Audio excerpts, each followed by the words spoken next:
9 years ago, at the age of 38, I went through a divorce from my husband Nick, who was 40 at the time.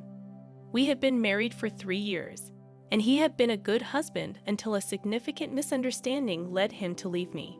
Within days, he served me with divorce papers without giving me an opportunity to explain the truth. Hurt and bewildered, I didn't contest the divorce. I simply let him go. I used to be a housewife, and on one fateful day, Nick unexpectedly walked in to find my ex-boyfriend Joe, also 38, at the house with me. The three of us knew each other from college, and Joe and I had dated for only 3 months before I realized my true feelings for Nick. Joe had come over to invite us to his upcoming wedding in a few months. Nothing suspicious was happening. However, Nick assumed the worst, left without a word, and even blocked all communication channels. Despite my attempts to explain and reach out, Nick drove away and cut off all contact. Devastated, I spent the next 2 days in a state of panic and tears. Joe also tried to explain, but even he was blocked. I believed Nick's anger would subside, and he would return, allowing me to clarify everything. Unfortunately, that never happened, and a few days later, Nick filed for divorce. Feeling helpless, I decided not to fight for my marriage, and as the divorce proceedings began, I moved in with a friend until I could establish my independence. It took time, but I eventually got my life back on track, securing a job and moving into my own apartment. Though angry and hurt by Nick's actions, I chose to focus on rebuilding my life. Even after the divorce was finalized, I was content with the little I gained from it. I attended Joe's wedding, reconnecting with college friends, while Nick remained absent as expected. Life took an unexpected turn when I met Chris, a 40-year-old man, at the wedding. Although sparks flew, I held back due to my recent divorce. We exchanged numbers, but didn't connect for a while. A year later, in a better mental state, I encountered Chris again at a work event. 2 years into dating, we got married, and another year later, we welcomed our daughter. Now, almost 5 years since my divorce from Nick, I've evolved into a new person. Despite moving on, I was recently shocked when Nick, after all these years, appeared at my doorstep, unannounced a few days ago. The impact of his unexpected return still lingers, leaving me in a state of disbelief. I never figured out how he managed to locate me, and truth be told, I didn't bother investigating later on. It was a weekend, and my husband and I were both home with our daughter when the doorbell unexpectedly rang. My astonishment peaked when I opened the door to find Nick standing there, holding a bouquet of roses, and smiling as if the past 9 years hadn't happened. Before I could fully process the surreal situation, he began explaining that a few weeks ago, he learned from a friend that Joe was married to someone else, not me. He claimed to have realized he had overreacted back then and wanted a second chance, asking for forgiveness. I was at a loss for words. The absurdity of him divorcing me over a misunderstanding years ago, without seeking the truth, was baffling. Now, after 9 years of silence, he believed he could waltz back into my life and ask for a second chance, the very thing he had denied me back then. That chance. While he continued talking, I stared at him in silence, contemplating my next move. I wanted to slam the door in his face, but that wouldn't suffice. So, opting for a more impactful response, I instructed him to wait and return to the living room where my husband and daughter were waiting. Without time for explanations, I scooped up my daughter, motioned for Chris to follow, and headed back to the front door. You can imagine the scene that unfolded. Nick was visibly horrified as I approached him with my daughter in my arms and my husband behind me. I smiled and informed him that he was a bit too late to request a second chance now, asking him to leave. After a brief moment of silence, he turned and hastily retreated to his car without uttering another word. Satisfied with my actions, I felt a sense of closure that had eluded me for years. Once he was gone, I sat Chris down, recounted the encounter with Nick, and we shared a good laugh over the audacity of his belief that I would take him back without question after what he had done to me 9 years ago. I couldn't fathom why he thought it was a good idea to spring this surprise on me without doing any research first. A glance at any of my social media accounts would have revealed that I was now married with a daughter. However, I suppose he couldn't access them due to my privacy settings. Even then, he couldn't have reached out to our old friends to find out what I was up to. Chris believes he's so self-centered that he assumed I would have waited around for him after he left, hoping that he'd come back someday. It sounds like a pretty accurate assessment of his character, even though Chris has never conversed with Nick. It's been a few days since the encounter, and I hoped he would leave me alone. Yet this morning, he messaged me on Facebook from a new account, expressing how hurt he was by my actions. He claimed he genuinely wanted to apologize for the past, but felt I had made a mockery of the situation. He still feels remorse for his past actions, but believes I owe him an apology for trying to humiliate him. AITA for what I did to Nick. Update 1. I decided not to respond to Nick's message. He didn't deserve even an ounce of my sympathy or forgiveness, let alone an apology. My husband was right. Nick assumed I'd still be waiting for him and would readily accept him once he was ready to come back. He had always been self-centered, a trait I had overlooked before marrying him. There were red flags I ignored, like his discomfort with me being around other guys. Even just as friends, he convinced me to quit my job and be a housewife, claiming he didn't trust anyone else to take care of our home. Despite sacrificing for him, he didn't give me a chance to explain during the divorce. I always felt Nick was excessively jealous of Joe, my first boyfriend in college. Despite being loyal, he never trusted me. After our divorce, it took me a long time to recover and give love a second chance. Some say I jumped from one relationship to another too quickly, and perhaps it's true. However, I'm glad I took that leap of faith because now I have the best husband and a beautiful daughter. I won't apologize to Nick, but I do owe him thanks. If he hadn't left me, I might still be stuck in an unhappy marriage. Update 2. I discovered a couple more details about Nick. It turns out he had deleted all his social media, and for the past few years, he had been living and working in Seoul. Consequently, he lost touch with old friends, including those from college. He returned just a month ago, got in touch with a friend who knew about Joe's marriage but not mine, and that's how he ended up on my doorstep. It's still strange that he chose to approach me after almost a decade of no contact, but I've moved on from it. He hasn't messaged me since I ignored his last message, and I doubt he will. I also informed Joe about the incident, and he was just as shocked at Nick's audacity. My daughter asked about the man, but I didn't disclose the truth, stating he had the wrong address, which satisfied her curiosity. I don't plan on telling her unless she discovers it on her own, which seems unlikely. Update 3. After almost a week of no contact, Nick texted me again. I had forgotten to block him, which was my oversight, but I'm busy with work and not dwelling on it. In the text, he expressed a desire to meet, claiming he doesn't mind my husband and daughter and still wants to give our relationship another shot, insinuating that I'd be willing to cheat on my husband. This was ironic, considering he left me for that reason 9 years ago. I was disgusted by his text, blocked his number, and made it clear I wanted him to leave me alone. His delusional belief that I still have feelings for him is baffling, and I find his messages repulsive.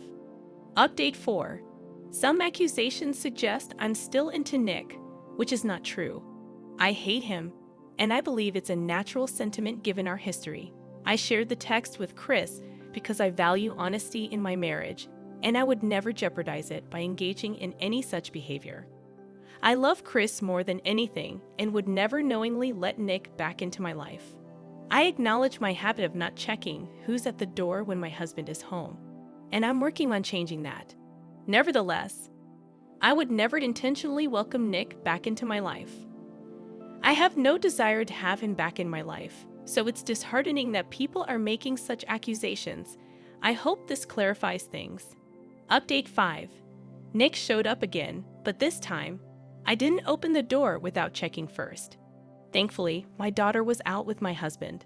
I was caught up with work, and when I realized it was Nick, I told him through the door that he needed to leave and wasn't welcome anymore. Despite my clear message, he refused to listen. He informed me he was in town for a couple more weeks before leaving for another country, stating that this would be convenient for us to get together. I was appalled by his suggestion to cheat on my husband and gave him 3 seconds to leave. When he didn't take it seriously, I called the police and they had to intervene. My daughter wasn't present, but I immediately informed my husband, Chris, who returned within an hour to ensure my well-being. I felt a bit shaken by the incident, but I'm okay. I don't know how he found out where I live. The friend who informed him about Joe being married wasn't close enough to me to know my marital status or address. I feel uneasy and uncomfortable in my own home. I'm fortunate that he's here for only a few more weeks, and I'm relying on that to keep him away. However, I'm more concerned about my daughter's safety. While he doesn't seem dangerous yet, I wouldn't put it past him. Even during the police intervention, he begged for one chance, showing signs of delusion. My husband and I are considering increasing security measures and seeking advice from his uncle, who works in the police, to address this unsettling situation. Update 6. I discovered how Nick traced me. One of my college friends gave my address to Nick's old friend without asking me first. She apologized several times, but I'm still upset about the situation. I haven't heard from Nick since the police escorted him away, but we're contemplating moving just in case he lied about his stay duration. Chris, and I don't want to take any risks, especially with our daughter attending school nearby. The situation has left me feeling paranoid and anxious.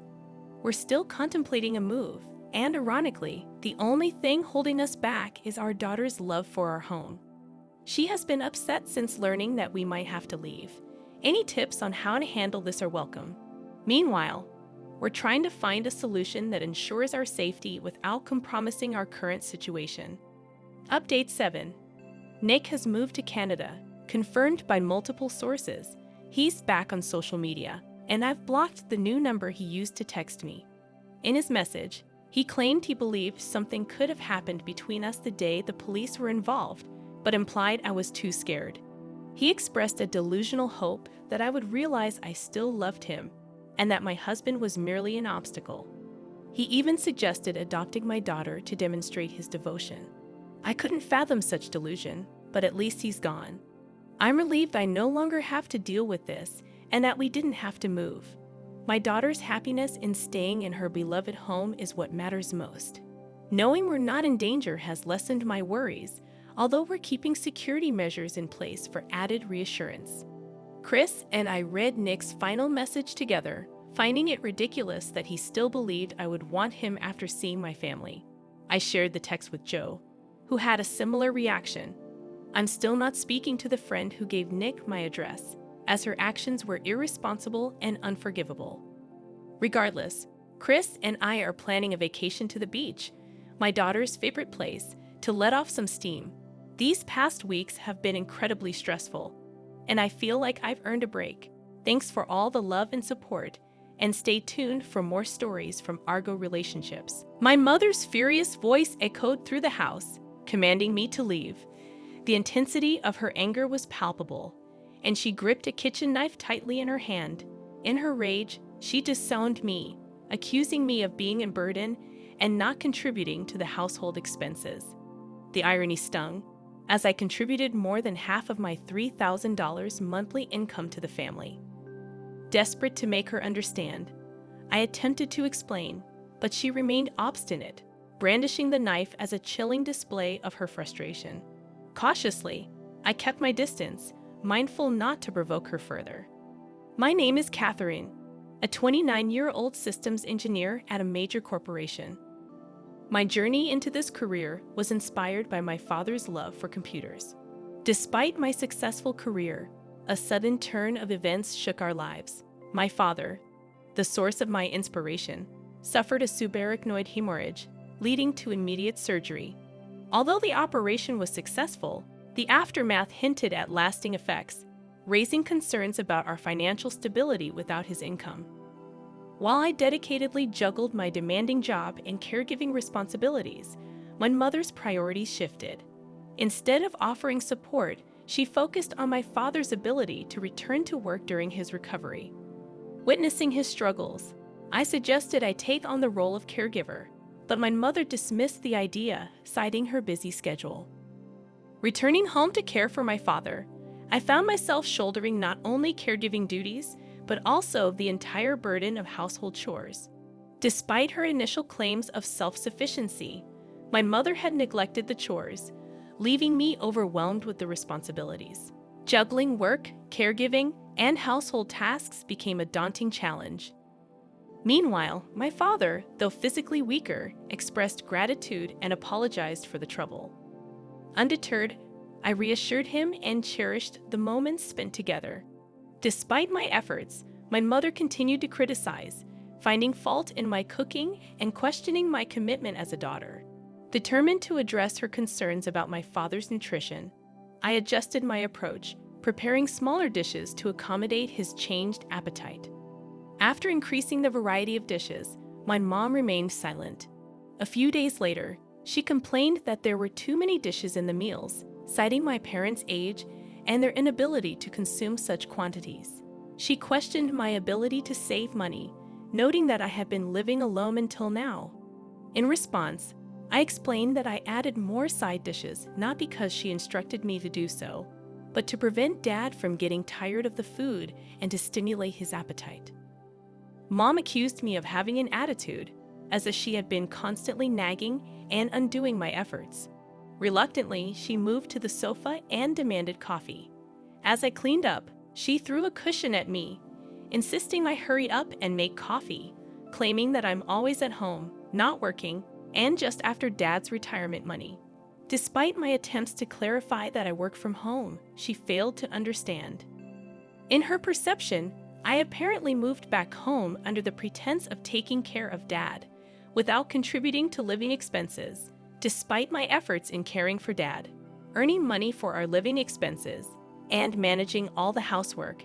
She believed I was misusing Dad's retirement money.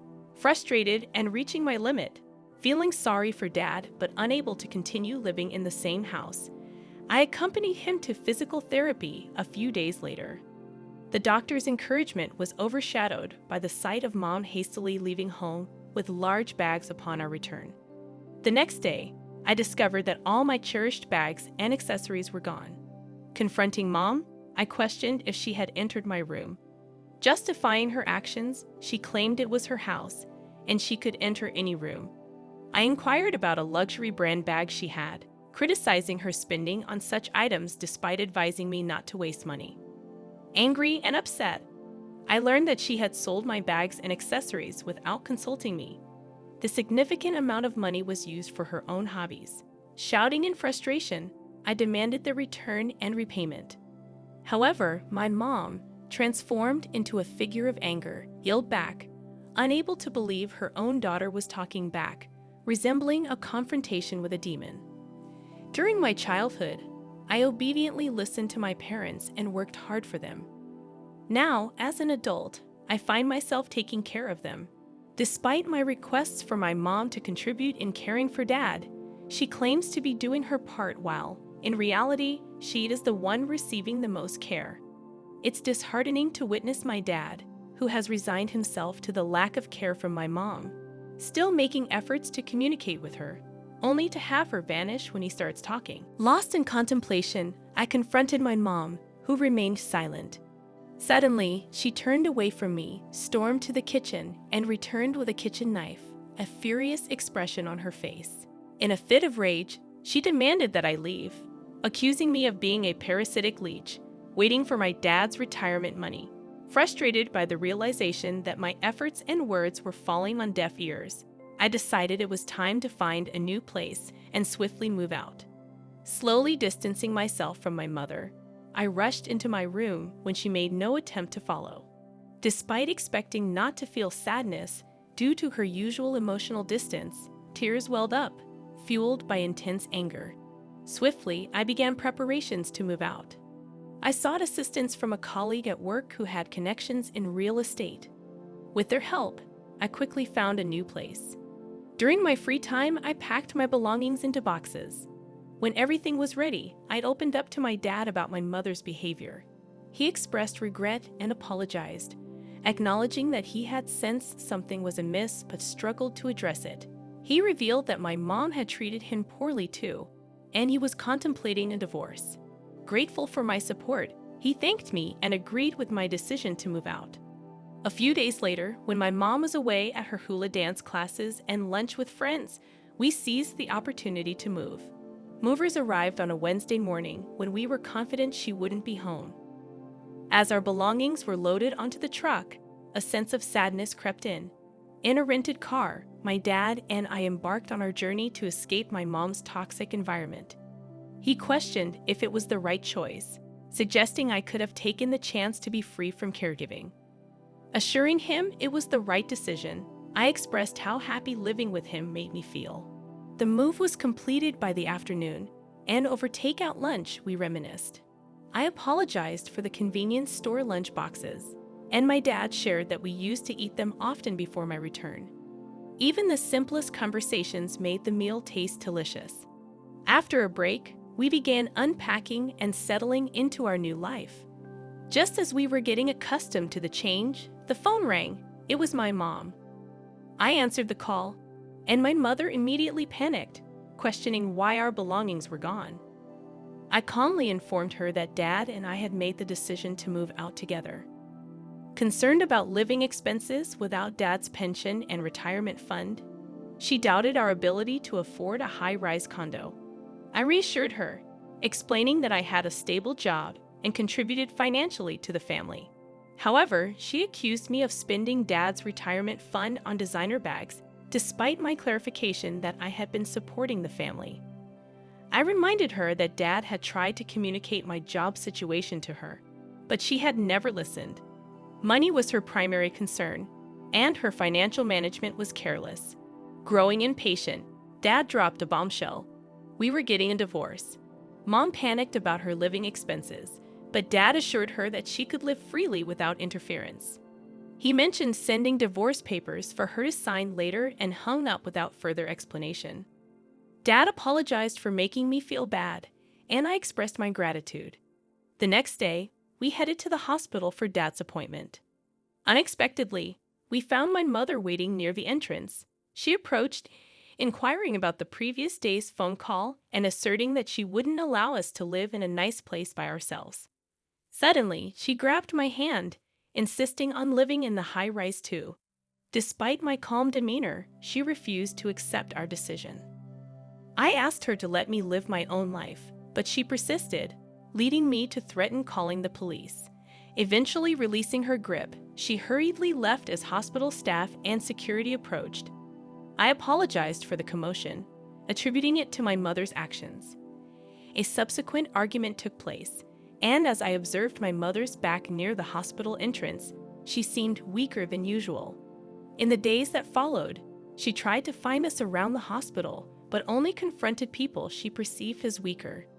After being chased away by security guards and assertive patients, she stopped showing up.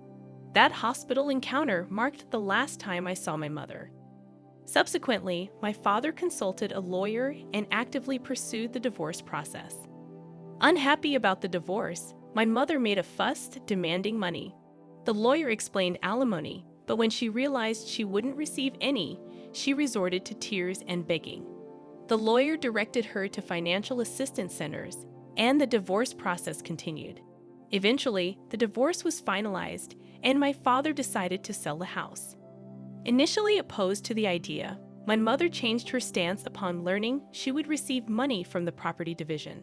After selling the house, our lives became more peaceful. Juggling work, caregiving, and housekeeping, I found support in daytime caregivers, and Dad's condition gradually improved. One day, my mother called, requesting money. I declined, stating that I couldn't provide more and asking her to leave us alone. Despite changing my number to stop her calls, she persisted using different numbers. Later, I heard from mutual acquaintances that she was living in a small apartment, working part-time, and barely managing on her own. Dad, upon hearing this, remarked that she had finally learned to stand on her own 2 feet. Reflecting quietly, I admitted that he might have spoiled her too much. When I asked if he was happy now, he thanked me and apologized for the trouble life had caused me.